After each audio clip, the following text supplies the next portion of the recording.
Welcome to Athletes to Entrepreneurs, the Alumni Journey. I'm Rob Finkelstein, founder and CEO of Alumni Direct, and we created a platform where we help alumni to network and connect through their common affinity groups, whether it's their colleges, whether it's fraternities or sororities, business alumni, or athletes. And one thing along the way we've noticed, there's a major issue today with athletes transitioning out of sports, whether it's transitioning out of college sports, out of professional sports, and we really want to make an impact in helping them out in various areas. So we go about and interview former athletes and talk about their journey. So we're really excited today to have Trent Clark on with us. How you doing, Trent? I'm great. Thanks for having me, Rob. You're welcome. So Trent's background, he was a two sport athlete in college. So this is, I think you're the first one, Trent, that I've talked that had two sports like that. So he was a college baseball player and a tennis player. And then when he got done with college, he got into strength training and was an athletic coach for several different, actually three different Major League Baseball franchises, and was part of a World Series with each one of those three. And then after that, he kind of transitioned into entrepreneurship. He's got a lot of different companies under his belt, but the one he's working with today is athletes influencer marketing, and he works in the NIL, and that's something that we talk a lot about. So we're going to kind of get right into it. Awesome, man. I'm excited about it, Rob. Like, this is my three favorite things, right? Athletics, education, and entrepreneurship. So, man, we're all about it right now. It's gonna be awesome. All right, that's great. I love it. So tell me a little bit about playing sports growing up and how it kind of shaped you, like your early years up until high school. Yeah, man. I mean, I was youngest of four. My brothers were really good athletes. My oldest played a little hockey at Michigan State. My next brother was a Division I football player, high school all state. My sister was a good athlete, became Miss Michigan teen. And I was like, man, I'm going to be a Major League Baseball player. I mean, I'm better than all my brothers and sisters. And I believed it, and man, it really shaped me. Like when I was 15 years old, I walked into a big camp. I had a big showcase deal, and it was kind of like the Willy Wonka golden ticket. Like you had to get an invite for like 8 counties, and I went in and I saw my ticket, and man, I was so excited because it was run by a former major leaguer. And I thought, man, I just got to get the MVP, because if you get the MVP of the camp, like you get to sit down with the major leaguer, man. And I thought, I got to do that. I got to find out if I got what it takes. And so had like 30 days to prep, man. And I went and did the work, man. I started training, sprinting, running. Fortunately, I had a brother that, my brothers knew how to train. And so I was training hard, and I went in, and you know what happens when preparation meets opportunity, and had the best week of my life. And it was great. And I like to tell people that I was the MVP and Jeter wasn't. And what I don't like to tell people was, I was 15 and he was 11. But, like that's, here nor there. And so when I sat down with the guy, man, it was just a moment of clarity for me where I got excited about it. And I just said, hey, man, and he first question, he said, what do you want to do? And I said, I want to do what you did. I want to play in the majors. And, he gave me that. He's like, well, I've seen you all week and I think you can do it. And I was like, man, I could feel my shoulders drop like 2 inches. Right. And so I was like, this guy believes in me. And I don't know what like got into me for the courage, Rob, in the next question. But I said, like, man, all due respect, sir. Everybody's telling me no, like I'm not big enough. I'm not fast enough. I'm not strong enough. And all I'm hearing is I'm not enough. And he said, let me ask you a question, Trent. He goes, of all those people telling you, any of them play in the major leagues? And I was like, no, my mom has it. My freshman coach has it. like rattling up my PE teacher, like nobody's like been in the major leagues. And he's like, well, let me give you a piece of advice. He said, I'm going to caution you to take advice from people that haven't actually done what you want to do. So the next time you want to go out there and do it, I suggest you find somebody who's done there and been there and done it. And then you're going to get some good advice. Otherwise, I don't know why you're asking these folks. And I was like, dang, man, I was blown away. But, here I am at 53, Rob, and I have done that in every entrepreneurial journey, every class. I mean, people start telling me, you know what you need to do in your physics class? I'm like, oh, are you a physics professor? No. I'm like, I don't know why you're talking to me. Wow. I was like, forget you. Like I would vet people so fast. It was crazy. But that That all happened at 15 too. That's crazy. 15. Yeah, that's great. So once you so you played high school ball, and I always ask the question, did you want to be a professional athlete? You already answered that question. Yeah. So now let's kind of fast forward. So you were playing in high school, and then ultimately you went to college, and you're playing two sports. So talk a little bit about playing two different sports in college, and the maybe the challenges that go along with that. Obviously, you've got to study for your classes, but you're Yeah. going to be pretty dedicated to your sport as well. Yeah, man. Yeah, you got it. I mean, what started after that was like this audit of excellence. My That's what I call it, the audit of excellence, because my high school team played in 3 state championships in a row, my sophomore, junior, senior year. And then meanwhile, I'm playing tennis against Todd Martin and Mal Washington and Aaron Crickstein and guys that were going to be on the pro tour. And I had no idea that they were headed for that. I just knew they were a lot better than me. And so when I head into like tennis and baseball and I keep on this, projection, I go to a JUCO first, and I go to 2 national championships in tennis. So now I'm 5 for 5 in 5 years. I'm 3 state championships and 2 national championships. So I'm 5 and 5. And then I go to Toledo to play, and we aren't good at anything. So I learned like, man, like we're not doing the things that create excellence. And now I'm looking at why we're failing, right? And then I go in to the Tigers from there, and I'm like this 2-sport athlete, like balancing it in college, and it's constant time management in college, right? You're just like, man, but I have relentless pursuit of this excellence thing because I want Toledo to be excellent and we aren't. And I'm like frustrated because like we got people that we've recruited who don't give a care. And you're just like, man, like, don't these guys want to win? Don't they want to go to the next level? And we had moments of goodness, but it wasn't sustainable. We didn't have it through. And so, man, I was frustrated playing on teams that didn't seem to want to be the best. And so then I went to, right from there, I went to pro ball, and then that was 1993. And by 1997, I'd been in 2 World Series. So, the next 4 years, I go to 2 more World Series. So still auditing excellence and Right. trying to figure out how to navigate that. And man, there's so much to it, Rob, but yet it's a really simple formula, but it's not easy, right? Yeah, no, it's not. And I think that, everybody I talk to, I mean, the athletes, I mean, you're just the drive, the skill set, the leadership, all that stuff obviously plays in. So, kind of coming back to the college, some of the things that we talk about today is one of the, I think a big issue is with athletes, learning about, again, what's going to happen after they're done. I mean, only was it less than 1/10% make it to professional sports. So what were, back when you were in school, was there anything that your school was doing to kind of teach the big picture and, work with their athletes there at Toledo and say, hey, here's some of the things you can look forward to in the future? Did they do any of that when you were in school? No. I mean, not at all. Not at all. I mean, and I shouldn't say not at all. I don't want to throw Toledo under the bus here, but Right. like if they were, I wasn't listening, right? I mean, there was a lot of athletes. Matt Eberflus, the head coach of the Bears, and I were there together, and we palled around because we were in education together, and really enjoyed Matt. And like we were pretty focused on next level stuff, man. And no one was telling us like how those skills would transfer. What happens if you don't make it on the next level? How would you transition to be good? And I mean, if you were studying, like I was a a dean's list student. Like I was actually on the president's list most of the semesters or quarters I was there, because I loved what I was studying. I loved education. I loved the physiology side of it. And I was I was a guinea pig. I was 5'6", gone in there 155 pounds, and then played at 175 because I learned how to train. And Coach Manny was a big influence to me, the strength coach, and became a mentor. And I watched Coach Saban there. And so I was learning from those people, like, hey man, there's things beyond the game, because they all transitioned into this coaching and education. And then I'd meet alumni that were in business and talking to entrepreneurs.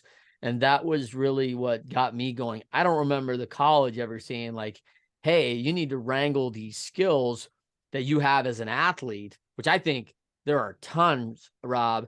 And I don't think they ever said, this is how that's going to transition to help you. When Right. I sit and talk to a guy like Jim Ayers, who's a good friend of mine, longtime president of Amway North America, and he's like, hey man, I'm only hiring athletes because why? they're competitive, they're adaptable, they're very coachable. So they got all these itties, right? Coachability, adaptability, take on responsibility. They got dependability. If they're really good, they do it again and again. And so, man, when you get athletes like that, they figure it out and they can adapt. And so he saw that right away and was like, this is who I want to hire. Right. And so, but those are people that got it and transitioned quickly. Right. Obviously, having a degree was a pretty important step in that. Sure. You got to finish it. You got to see it through, right?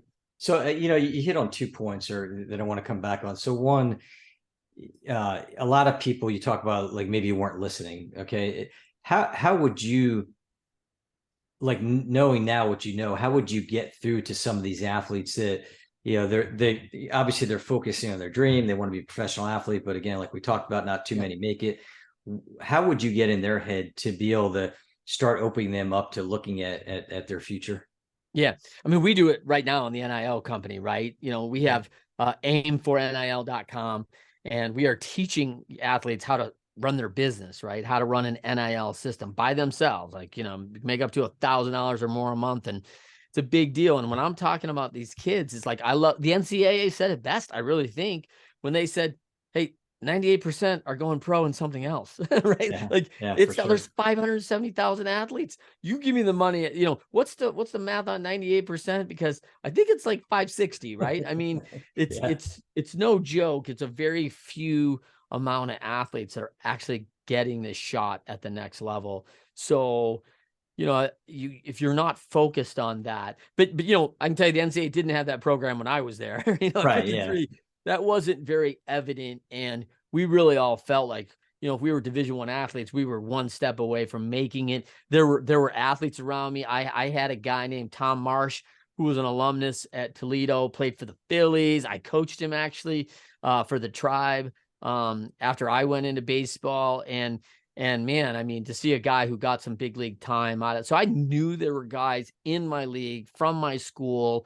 A guy I played with pitched a long time for Pittsburgh. So we saw it happen. So it wasn't like you were way out of it. Right. But that's two of, an 8-year span of 30 guys a year. So 240 guys and there's two, right? So it's not like it's everyone. So you really start seeing the writing on the wall. And I mean, from the professional athletic standpoint, the big thing is like your body's everything. Like if your body can't go, it's over now. Like if you can't compete, like it's over now. Ready, set, now.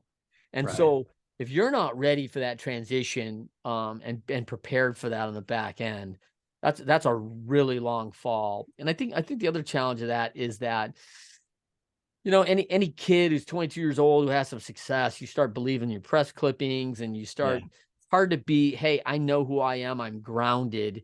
And that's something I think that's much different today, Rob, than for you and I, is that because of social media, these kids got to be taught like, man, you got to be grounded in who you are. Cause this one aspect of you being a great swimmer at Vanderbilt is awesome. And you can get some NIL opportunities and all that, but that's not who you are. You're a woman who's studying psychology and you've got a family and you love your friends and you're looking to get married and have kids. And there's all these other different attributes of you that they don't know. And you start identifying with like, no, I'm the Olympic swimmer from Vanderbilt. Like, you get caught in that. And then when it ends, it's like, wait a minute, who am I?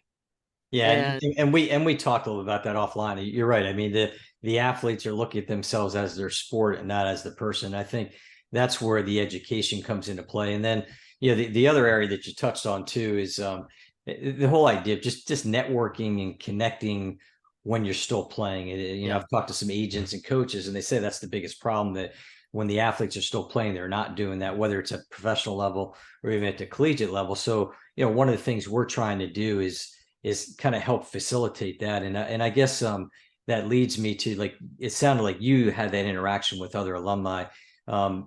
Is that something that you're seeing, it's probably less then, but more of today as far as alumni? Did alumni get involved at Toledo? You said there were a few, but did they get involved coming back and talking to the various athletes?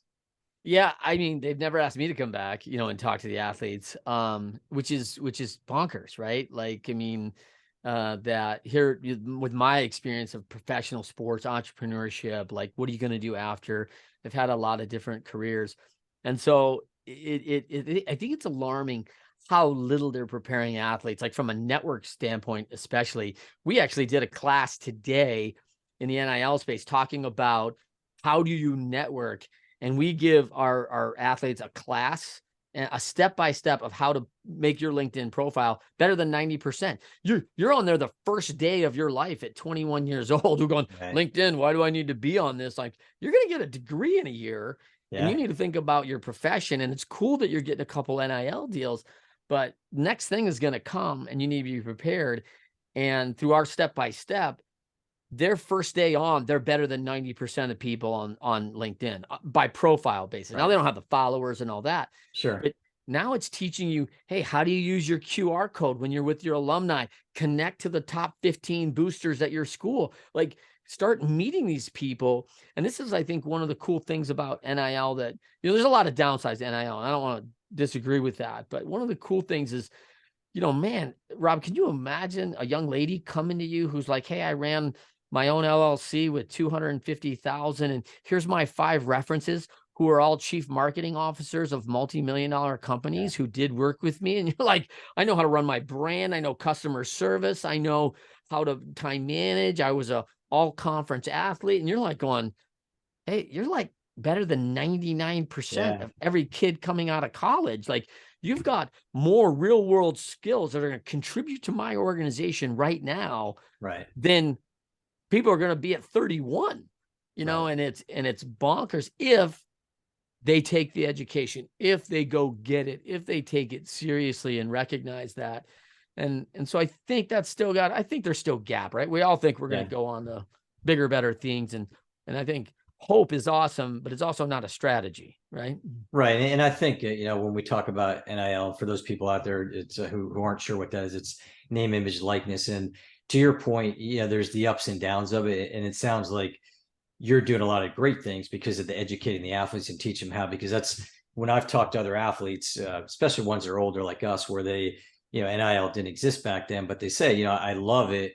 I wish it was around when I was playing. But the flip side is that some of these athletes, they just, okay, all of a sudden, like, hey, you just got this windfall of money. Do you realize you have to pay taxes on it? You got these other Oh things. yeah. So it's, Yeah. whether it's companies like yourself that are doing a great job with it, or whether it's, I'm sure the NCAA at some point. I mean, schools just need to, it just falls into the same thing we've been talking about from an education standpoint. It's not only in NIL, but then the education of, okay, now you're, getting ready to graduate and you're not going to be playing professional sports, or even if you do, when you're done with that, now what's next and how can we help you? And I think you're going to see that, right, Rob? I mean, and it's probably already happened some. You don't have that many athletes making big money. I mean, there's a select few for sure, but I think that is going to happen. Like, even with do-it-yourselfers, I mean, who we're educating. I mean, I think you start going out and getting a $2,000 monthly recurring revenue. You're making $24,000 a year. You go home and do a camp in the summer, make $5,000. You're pretty close to 30 grand. And then you go back to school and find out that your student financial aid is no longer there because you have to show this $30,000 in revenue, right? And you didn't pay taxes on that. And all of a sudden you're like, whoa, man, me and my friends had a bunch of fun and and I owe apparently somebody, $8,000. And you're like, whoa, now there's new levels of stress, right, on this. And Yeah. there are definitely challenges around this that have to be part. And that's why we really wanted to create the community to provide that education, because Yeah.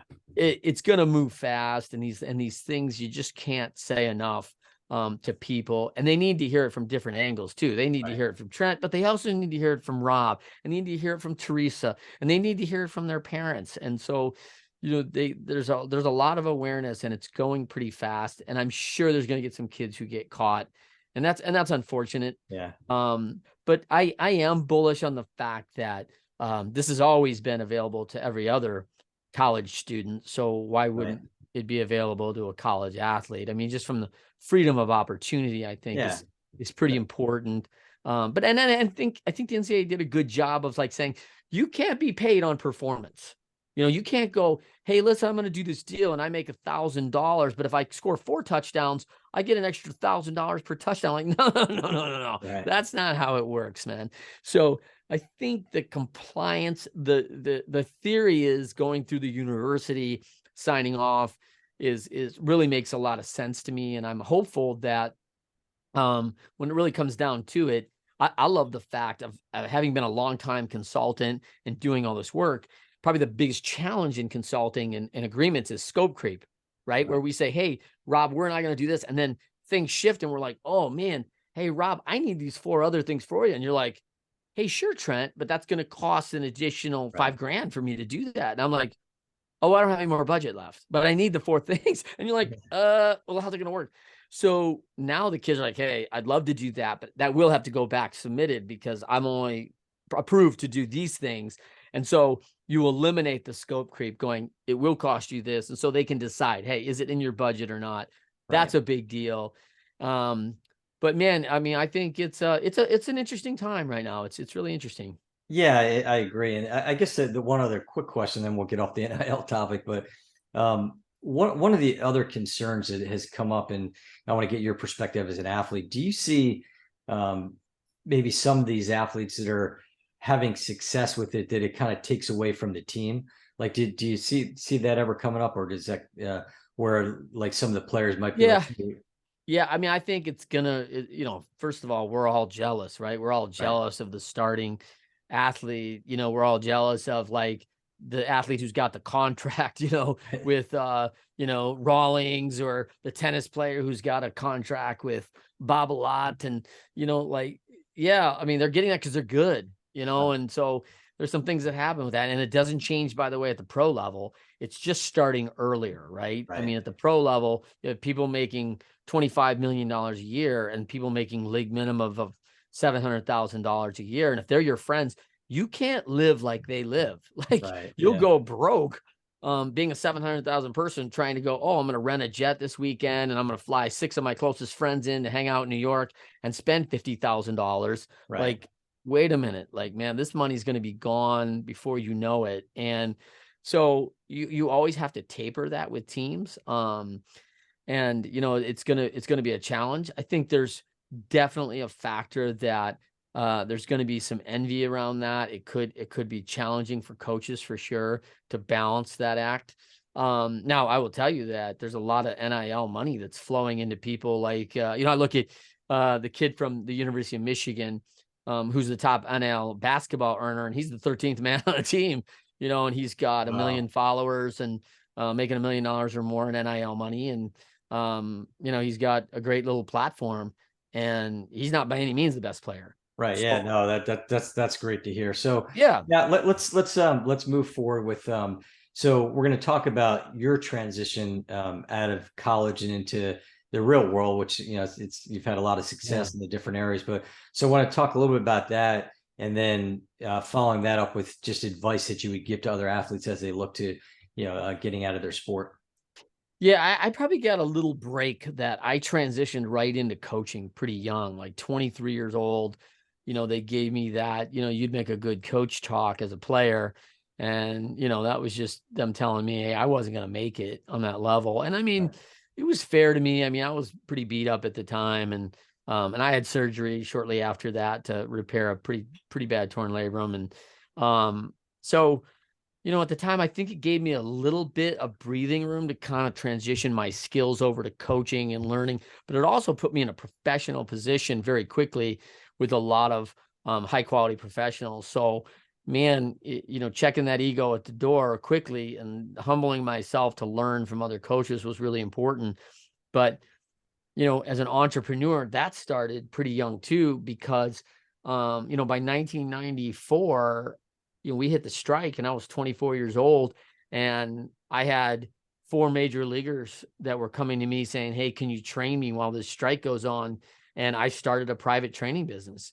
And just like that, I'm in. And fortunately for me, I had an accountant father who knew how to set up an LLC and help me walk through that a little bit, because I was, I'm an educator. What do I know about running my own company other than I wanted to one day? So I am just like reading like Rich Dad, Poor Dad, and, Ink and Grow Rich, and, all these things that I was studying, I'm just being a college student, and these are some of the big things that I think athletes really miss, right, Rob? Is there a bunch of skills that you as an athlete have that can take you to the next level of any career, entrepreneurship, anything Right. that sets you ahead, right? And I think kids miss that. Yeah, I agree. In fact, I had one of my other shows fairly recently. There's a gentleman, he played college football, and then he went on up the corporate ladder, and then ultimately was a very successful CEO for some major companies. And the one thing he said is there's that skill set as an athlete that you have that you really got to utilize it. He just, when he talks to them, is just get out there, the leadership, just the perseverance and everything else. It's you're taught a lot through athletics, and Yeah. he encouraged people to do, which is same kind of thing that you're saying as Yeah. well. And you really hope that the athletes really get that from their experience, right? They really, I hope that when you go into these teams and you become a part of it, you have some leader that displays and models like that importance of leadership and servant leadership and humility. I mean, the two cornerstones of our pyramid of leadership are, integrity and humility, right? I mean, those are the cornerstones. And if you don't build your house on that, man, that's going to be a tough gig. And so when you talk about those athletes, like, the greatest thing about entrepreneurship for me, as I joined the entrepreneur organization, as I had success in business, was I was right back in this professional athlete kind of environment where it's all just hyper learning. It's the Yeah. best in the world coming together and going, how do we create this great team with all the information, because you're great, and then that Rob knows because he's great, and then that Brian brings in,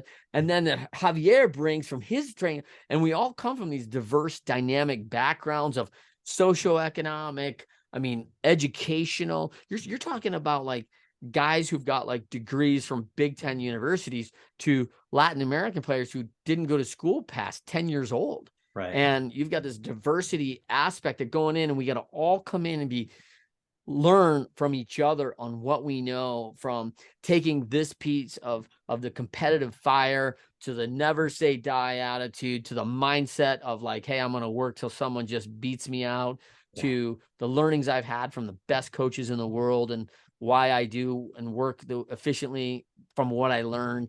I mean, that's the hyper learning that's going on. And while we do see some ego out there on the individual, when we're all together and there's 40 of everybody, it's a check it at the door, because we all want to get better, win something, create something even better. And so that hyper learning is the environment. So there are so many skill sets, though, that I think about that these athletes have that can transfer. And it's insane that these kids aren't thinking through that as they're going through it. And like you say, that the schools aren't going, hey, listen, you've got a bunch of things that we'd love to have the rest of our students have on time management and adaptability and coachability and that competitive nature and being so action oriented and just going for it and being willing to take some risk. Athletes get that. Like, you can't steal second base with your foot on first, man. Right. Like, so you get that, hey, I'm going to have to take a chance here. And this is how I was taught. And I'm going to factor all these things to improve my chances on this fourth pitch, because this is when it's the best time to run. And this is when now he stops thinking about me a little bit, got to get the hitter. All these other things are factored into this. And the kids don't know how to transition all that knowledge to their career and business life. Right. Right. Yeah, there's definitely a need for education, and just as I started the show out, there is some major issues. I mean, some people are very fortunate like you that are able to kind of see the next steps and next levels, but there's a lot of people out there that are hurting, again, whether it's from a mental health perspective, whether it's financial literacy. So whatever we can do, and it sounds like from the you're one. I mean, obviously you have multiple companies, but that one sounds fantastic with NIL, and I think people, there's a lot of good nuggets that you hit there. So now just kind of moving forward, talk a little bit about just a little bit about your entrepreneurial journey, and then where you are at today and how people can find you.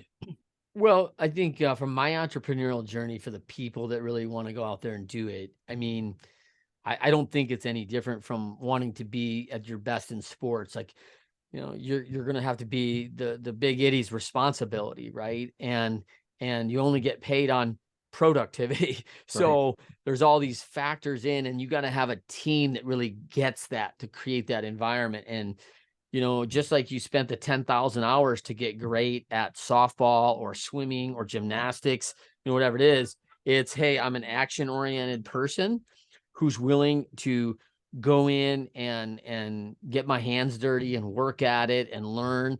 And I think the advantage of the athletes is you're going to get knocked down, and the athletes are so good about getting up. Like, hey, I Yeah. knew I was going to get knocked down. I knew what I signed on for. And then they're surprised actually in a corporate world. Well, it doesn't look the same. It hurts the same, right? Right. Emotionally, like, Yeah. you get fired, you get cut. Like it's not much different, right? And you're gonna get some knocked down. People are gonna pass you over because they like someone else for whatever reason. You're like, man, you got to get back and work at it. Winners find a way. Yeah. And I love the quote from the 4 disciplines of execution. It says, winners, when shown data that they're losing, find a way to win. Yeah. And so, that's the name of our podcast, right? Winners find a way. And when you're sitting in there and you're going, woe is me, that's not what athletes do. They come back and they build a plan to change the result. And, let's go in at halftime. We're down 15 points. We got to do something different. We got to adapt, and something's got to come out. And maybe you get it right and you win, and maybe you don't, but you're always learning. And if people don't get that, this journey's not going to stop. Lifelong learning is just going to keep going on. Things are going to change. I think they're going to have a tough time out there, keeping moving forward, because change is inevitable. That's the one constant. So, and that's what athletes are really good at. Yeah. So in this environment where you go into a business and corporate world where everybody goes, "Oh, I don't want to change." They're like, yeah, come on, no problem. Like, let's do it and let's take that risk. And just as long as you have a plan and you've done your homework and studied and know how to adapt on that plan sensibly, you're way ahead of so many people. Yeah, and I think a big part of it too is just everything you're saying is great, and I think people also just continue to need to tap into that network and connect with people. There's a lot of people out there who want to help, like you and myself and Alumni Direct. I mean, taking that mentor approach. So Yeah.